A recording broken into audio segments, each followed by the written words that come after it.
Hi guys, ang sarap ng isda guys. Nakabili ako ng isda, ang laki ng galunggong. 'Di ba galunggong to guys? Ayan guys.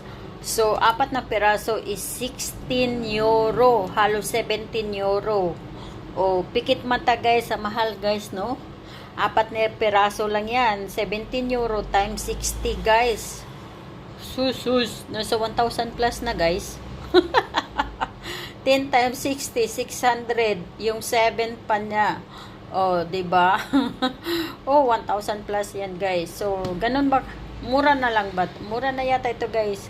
Oh, binibilang ko. Pero binibilang ko lang 'yan, guys. Pero hindi naman na kakain ako.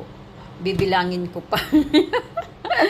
Oh, ang sarap nito, guys. Iprito at saka tinola. Paksiw din. Wow, sus ko. Ayan guys, thank you for watching ng aking